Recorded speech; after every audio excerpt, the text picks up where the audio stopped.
Respected Ravi Verma ji, Chairman Emirates, and Sumanta Reddy ji, जो present chairman of this organization,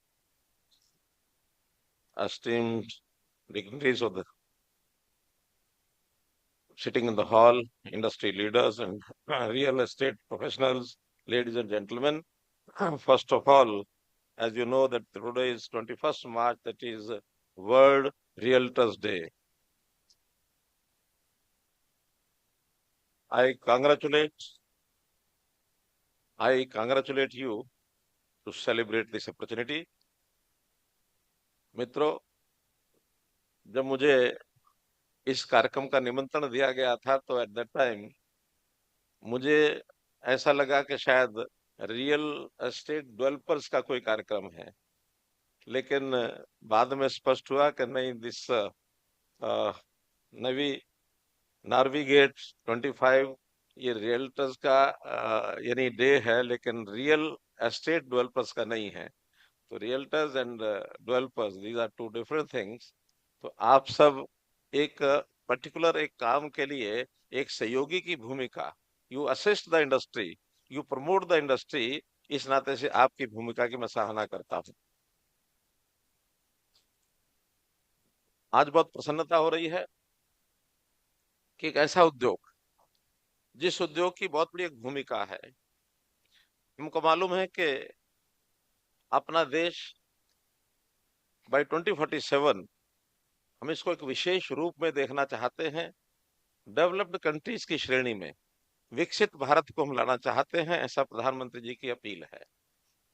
और इसके लिए जो मोस्ट इम्पोर्टेंट फैक्टर है इस प्रक्रिया का, वो है हमारी इकोनॉमिक पोजीशन, हमारी आर्थिकी क्या है, हमारा इकोनॉमिकल स्टैंडर्ड लेवल क्या हो, उसी से हम अपने इस टारगेट को पूरा कर सकते हैं। और उस आर्थिकी को मजबूत करने के लिए इंडस्ट्री जो है, उद्योग जो है, it is the only way to get our country to that position. और इंडस्ट्री में अलग अलग प्रकार की इंडस्ट्री है। उस इंडस्ट्री में ये जो रियल एस्टेट डेवलपर्स है, हमारा ये जो एक प्रकार का हमारा जो काम है, इसका एक विशेष महत्व है, क्योंकि इसका पोर्शन, जैसा मुझे बताया गया कि इसका कंट्रीब्यूशन टोटल इंडस्ट्री में 18% है। It is a big chunk. तो 18% की इंडस्ट्री को अगर हम बढ़ाने में कामयाब होंगे, जिसका जो मार्केट साइज है, वो जो आज की रेट में भी ये यानी बाई 2030 जो इसका अनुमान बताया गया है, वो 85 लाख करोड़ का बताया गया है। अंग्रेजी भाषा में शब्द थोड़ा छोटा होता है, $1 ट्रिलियन, तो उसमें लगता है इट इज वन, लेकिन अगर हम अपने भाषा में बोलें तो ये 85 लाख करोड़, यानी 1 करोड़ करोड़ के लगभग। That big size of the economy, ये हमारे इस सिस्टम के साथ जुड़ा हुआ है। देश की आबादी बढ़ती जा रही है और बढ़ने में भी विशेष तौर पर शहरीकरण बहुत होता जा रहा है। 60s में ऐसा माना जाता था कि अपने देश की आबादी 20% अर्बन आबादी है। आज जो बढ़कर के इट्स अराउंड 35%, और by 2047 it will come around 50% of the total population will be urban population. तो 50% आबादी शहरों की जब हो जाएगी, तो स्वाभाविक है एक घर का सपना, dream for is own home, ये बहुत बड़ा सपना परिवार का, व्यक्ति का होता है कि मेरे सिर पर छत कैसे आ जाए, घर मेरा अपना कैसे बन जाए। तो इसका स्वाभाविक रूप से जिनके पास बिल्कुल घर है नहीं, उसकी जो आकांक्षा है वो बहुत बड़ी होती है। हम लोग जैसे लोग हैं, अपने अपने घर में, अच्छे घर में बैठे हैं, हमको घर बदलने में उतनी खुशी नहीं होती कि छोटे घर से बड़े घर में चले गए। लेकिन जिसके पास घर है ही नहीं, उसके सिर पर छत हो जाए तो उसकी खुशी का अंदाजा आप लगा नहीं सकते, इतनी खुशी उसको होती है। तो मित्रों, कुल मिलाकर इस जीडीपी ग्रोथ में, अर्बनाइजेशन में बहुत काम हमको करने होंगे। खास करके global innovation, best practices of the world, ये हमको यहाँ लेके आनी होंगी। हालांकि हम भी बहुत पीछे नहीं हैं, हम दुनिया की अच्छी टेक्नोलॉजी को प्रयोग करके और अच्छा एक अर्बनाइजेशन का काम कर रहे हैं, फिर भी इसको और आगे बढ़ना होगा। और इस रियल एस्टेट के साथ जो और भी लोग जुड़े हुए हैं, खास करके किसान, कृषि, जमीन, लैंड, ये भी एक ऐसा फैक्टर है जिसमें लैंड एग्रीगेटर्स को भी हमें अपने साथ शामिल करके और इस इंडस्ट्री को आगे बढ़ाना होगा।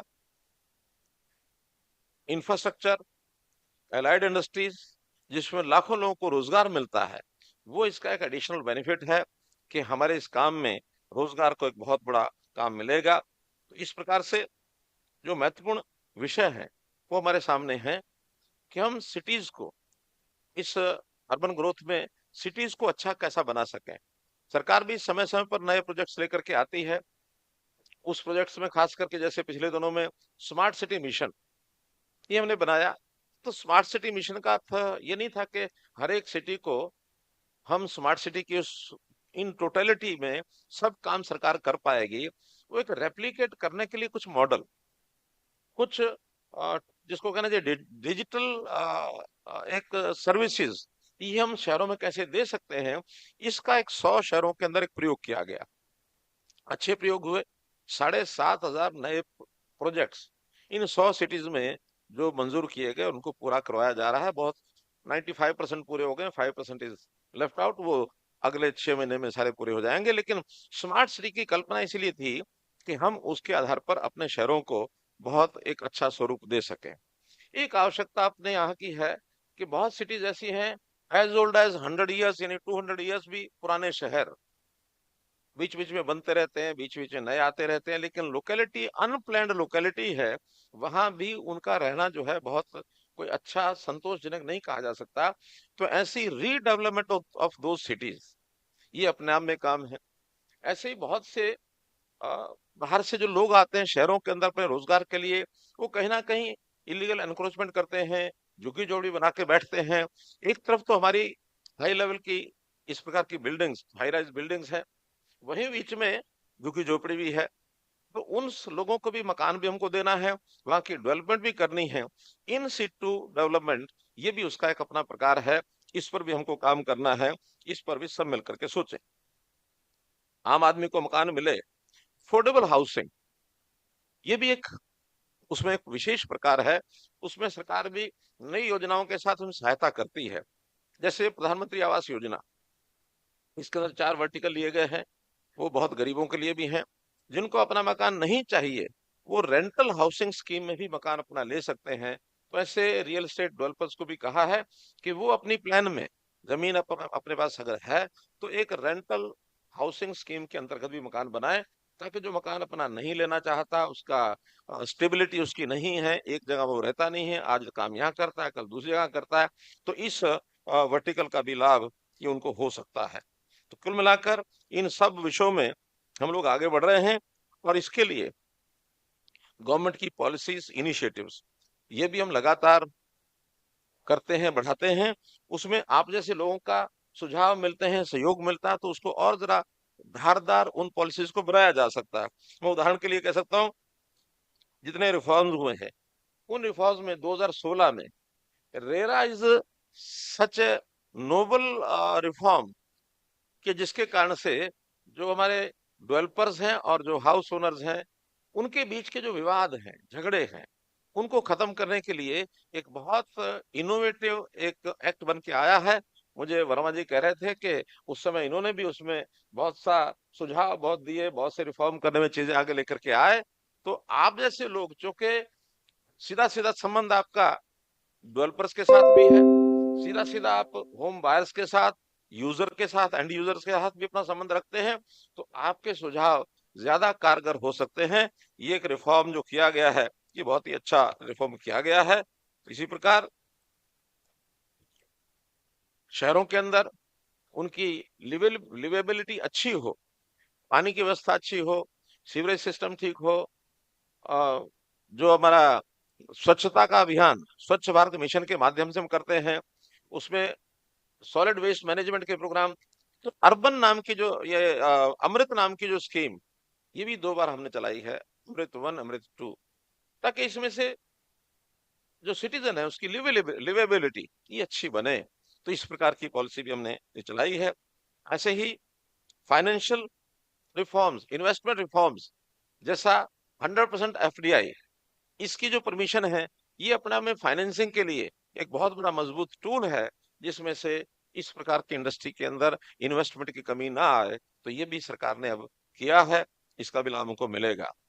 जो डेवलपर्स हैं, उनके लिए ईज ऑफ डूइंग, उनके जो बिजनेस में ईज ऑफ डूइंग बिजनेस, इसके कारण से उनको जो आने वाली रोजमर्रा की सरकार के साथ जितनी डीलिंग्स होती हैं, उसके अंदर बहुत सी उनको परमिशन लेनी पड़ती हैं, क्लियरेंसेस लेनी पड़ती हैं। तो ऐसी कंप्लायंस को एक प्रकार से कम ट्रबल करते हुए, हैसल फ्री कंप्लायंस, इसको करने के लिए ईज ऑफ डूइंग बिजनेस, ये भी सरकार ने एक पॉलिसी बनाई थी, जिसके अंदर आज बहुत सरल हो गया काम करना। मैं तो अनुभव हरियाणा का बता सकता हूँ ज्यादा। हरियाणा में चूंकि 9 वर्ष तक मुझे जनता की सेवा करने का मौका मिला, उसमें रियल डेवलपर्स के, खास करके गुरुग्राम, फरीदाबाद, और ये जो एरिया है, यहाँ के लोग बहुत ही कई समस्याओं से जूझते रहते थे। हमने बहुत पॉलिसीज का, जैसा उनके सुझाव आए, अमेंडमेंट की, नई पॉलिसीज लाए। मुझे, अगर मैं ठीक से उसका अनुमान लगा सकता हूँ, मोर देन 30 पॉलिसीज हमने नई बनाई या उसके अंदर अमेंडमेंट की है, मोर देन 30 पॉलिसीज।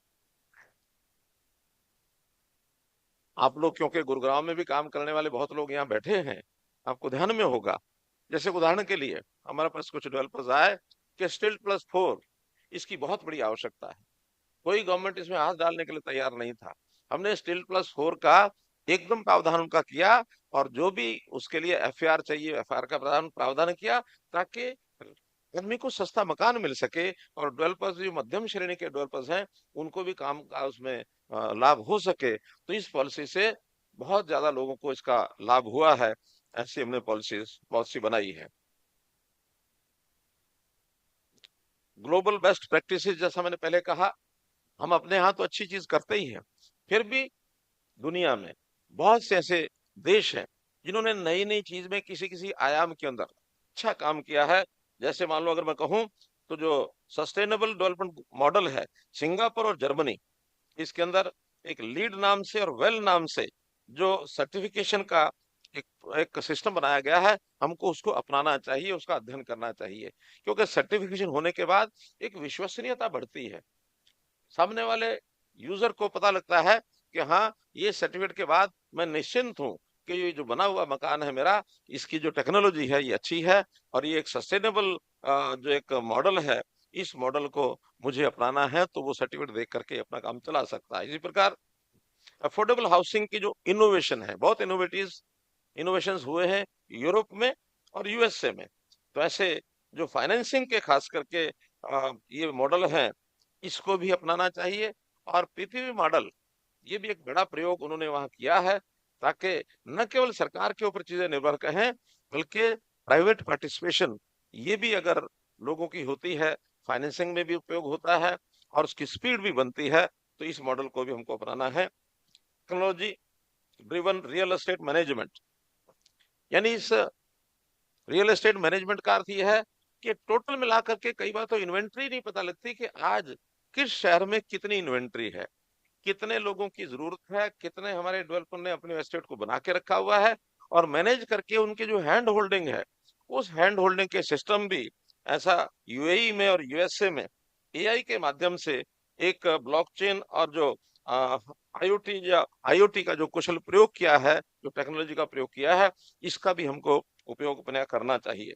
इसी प्रकार इन सभी जो बेस्ट प्रैक्टिसेस हैं, इनको अपने इंडिया के कंटेक्स्ट में इसको हम यूज करेंगे, तो ये निश्चित रूप से सबको ये लाभ होगा। मैं अंत में आप सब लोगों को बहुत बहुत शुभकामना और बधाई इस बात की देता हूं कि आज आप दिन भर अपने इस प्रकार के सब विषयों के ऊपर जो विचार करेंगे, इसके अंदर हम अपने बिजनेस में ट्रांसपेरेंसी कैसे ला सकते हैं, हमारा सिस्टम ट्रस्टवर्दी कैसे हो, ये जनता को विश्वास दिलाना पड़ेगा। वरना कई बार तो कोई कोई बिजनेस शंका के घेरे में आ जाता है, सामान्य व्यक्ति को पता नहीं लगता है कि मेरे साथ जो व्यवहार हो रहा है ये ठीक है या गलत है, और शंका करना बड़ा आसान है, कह देंगे ये जरूर लूट रहा है मुझे। वो 10 जगह जाएगा, घूम घाम के आखिर में उसका विश्वास जमता नहीं है। पैसे भी उसके पास होते हैं, लेकिन वहां डील नहीं कर सकता है क्योंकि उसका विश्वास नहीं जमता है। तो इसलिए हमें अपने सारे सिस्टम में ये दोनों फैक्टर जरूर लेके आने हैं कि ट्रांसपेरेंसी जरूर हो, हम ट्रस्टवर्दी बने कि ये जो कह रहे हैं ठीक कह रहे हैं, ऐसे सिस्टम्स को इवॉल्व करना चाहिए। वरना तो ऐसे जो एजेंट्स होते हैं, हम कुल मिलाकर के जो काम कर रहे हैं रियल्टर्स, हम इनको एजेंट्स भी कह सकते हैं। सामान्य भाषा में लोग पहले इसको दलाल शब्द कहा करते थे। जब हम छोटे होते थे तो उस समय यही शब्द प्रचलित होते थे और उसके अंदर ट्रांसपेरेंसी नाम की चीज कम होती थी। कभी कभी मुझे सब्जी मंडी में जाने का मौका मिलता था। ये सब्जी मंडी से अलग है बिजनेस, लेकिन वहां का मैं बता रहा हूँ। कमीशन एजेंट तो सब जगह जो होते हैं उनके कोई प्रैक्टिस होती हैं। तो वहां उस सब्जी को खरीदते थे, बेचते थे। खरीदने वाले को एक साइड में रखते थे, बेचने वाले को एक साइड में करते थे। और वो बातचीत करने का ढंग क्या होता था, वो एक बड़ा सा कपड़ा अपने गले में रखते थे और उस कपड़े के नीचे बेचने वाले का हाथ पकड़ के और अपना हाथ उस कपड़े के नीचे ले आते थे और अपने हाथ से उंगलियों से कोई भाषा उनकी निश्चित थी उसको वो बताते थे। फिर वो जो बेचने वाला होता था उसके पास जाते थे, उस कपड़े को लेकर के उसका हाथ पकड़ के अपने हाथ में डालते थे और उसको कोई भाषा बताते थे। तो थोड़ी देर में कहते कि हाँ ठीक है, ये सौदा हो गया तुम्हारा, जाओ। क्या हो गया ये नहीं ना उसको बताता ना उसको बताता था। तो जो हिडन कंसेप्ट्स जो होती हैं, इसको हमको रोकना होगा, तभी विश्वास बनता है। ऐसा नहीं है कि हम थोड़ा एक बिजनेस का एक इंटरमीडिएशन कराने के बाद कुछ कट उधर लगाएंगे, कुछ कट इधर लगाएंगे, तो जो हेयर कट जैसे लगता है, this side and that side, इस प्रकार का काम हमको नहीं करना है। मैं कल वर्मा जी को कह रहा था कि मेरे पुराने अनुभव हैं, मैं वो जरूर मंच पर बताऊंगा। ठीक है ना? तो इसलिए ट्रांसपेरेंसी, ट्रस्टवर्दीनेस, ये बहुत जरूरी है। इसके ऊपर हम काम करेंगे तो निश्चित रूप से हम जो है आपके पॉलिसी मेकिंग के नाते से या अन्य प्रकार की जो भी सहायता करनी है, कोई फाइनेंसिंग में सहायता करनी है इस उद्योग की, सरकार की ओर से जितने भी आयाम हो सकते हैं उसको करने के लिए हमेशा हम खुला रखते हैं। क्योंकि मेरे पास अर्बन डेवलपमेंट का, हाउसिंग का, दोनों ये काम है। तो जो भी कोई नए सुझाव आपकी तरफ से आएंगे, आपकी तरफ से आने वाले सुझाव, उनको सबको बहुत बारीकी से हम लोग विचार करेंगे। और कुल मिलाकर मैं आपको आश्वस्त करता हूं कि हम अपना जो टारगेट है, उस टारगेट को पूरा करने के लिए, देश को आगे बढ़ाने के लिए अपनी जो भूमिका है उसको निभाएं। आज आप दिन भर बैठने वाले हैं, आज और कल दोनों दिन। तो इन दोनों दिनों में जो भी आगे की चर्चा है, उस चर्चा की जानकारी लेने के लिए मैं बहुत उत्सुक हूं। आज मैं आपके पास आया हूं, आपने मुझे बुलाया, मौका दिया। आपका बहुत बहुत धन्यवाद, बहुत बहुत आभार।